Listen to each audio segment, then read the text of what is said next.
حلقة النهاردة بجد هتزعل ناس كتيرة قوي وهتزعل ناس صحابي كتير قوي، بس لازم اقول الحقيقة. النهاردة يا جماعة الاستثمار العقاري النهاردة خطر جدا، ومن وجهة نظري المتواضعة غير مناسب النهاردة لكل الناس.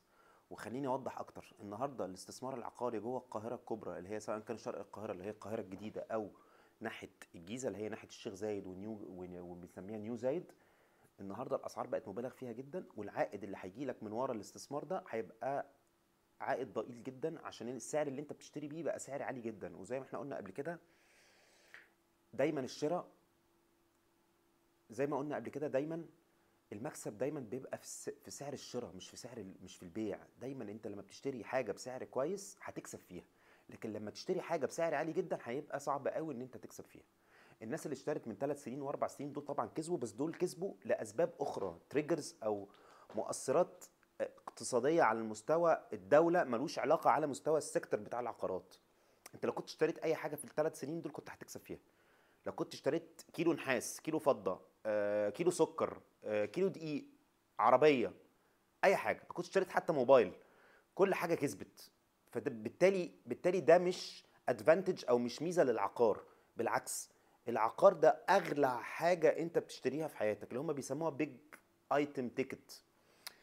فتسييلها مش بالساهل او مش بالسهوله اللي انت متخيلها. ممكن تقعد شهور وسنين عشان خاطر تسير العقار ده. طب هيجي بقى حد تاني هيرد عليا يقول لي بس انا ممكن اجره واكسب من وراه. طب انا عايز اقول لك ان النهارده ان متوسط عائد الشقه في التجمع الخامس، عائد ايجاري، انت بتتكلم في حوالي من 4 ل 5% لو شقه فاضيه، ولو مفروشه ممكن توصل ل 8 او 10%. في المقابل ايه الريسك؟ الريسك مبدئيا ان انت لو حطيت فلوسك في البنك هتجيب لك عائد تقريبا دبل العائد ده. خلاص. الحاجه التانية ان الايجار النهارده مش عمليه سهله. انا واحد كنت باجر قبل كده وعارف الكلام ده. النهارده انت ممكن الشقه تبقى شهر فاضيه، شهرين متاجره، 3 شهور فاضيه، 4 شهور متاجره، وهكذا. طيب انت ضامن اللي انت هيجي ياجر منك ده هيعمل ايه في الشقه؟ هتعرف تطلعه بسهوله ولا لا؟ الاجابه لا. خلاص. حظ.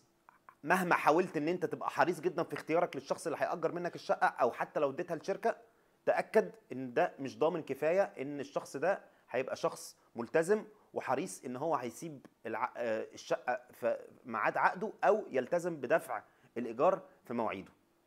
طيب بالنسبه بقى المفروش، المفروش مشاكله اكتر بكتير. يعني هنتكلم بقى ان المفروش مشاكله اولا ممكن يجيب لك دوشه، من الحاجات اللي بتحصل اللا اخلاقيه اللي ممكن تستغل فيها الشقه. ثانيا حجم الدمج او الخساره اللي انت ممكن تخسرها بسبب الاجهزه والعفش اللي انت حاطه جوه، ده استثمار برضو في الاخر. فانت ممكن تخسره، تكييفات، اجهزه كهربائيه، اوضه نوم، ريسبشن، وات ايفر، ايا كان الحاجه اللي انت حاططها. فبالتالي موضوع الايجار ده يا جماعه له ناسه. ده بيسموه فول تايم جوب. ده واحد بيبقى متخصص في الشغلانه دي، ما وراهوش حاجه تانية، مش مثلا جنب الوظيفه بتاعتي. لا، الايجار ده يا جماعه دوشه كبيره، عايزه حد متفرغ، غير كده هتتعب. فبالتالي النهارده شراء العقار من ناحيه الابريشيشن مفيش تريجرز، ومن ناحيه الار او اي اللي هو الايجاري برضو مش عائد ذو قيمه لو جيت قارنته بحاجات تانية زي البورصه والذهب والدولار وحتى فايده البنك.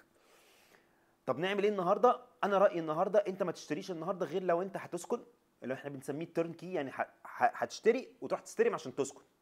هتعزل مثلا من مدينه نصر رايح التجمع، فهتبيع شقتك بعد كده بتاعت مدينه نصر، هتعمل ابجريد يعني.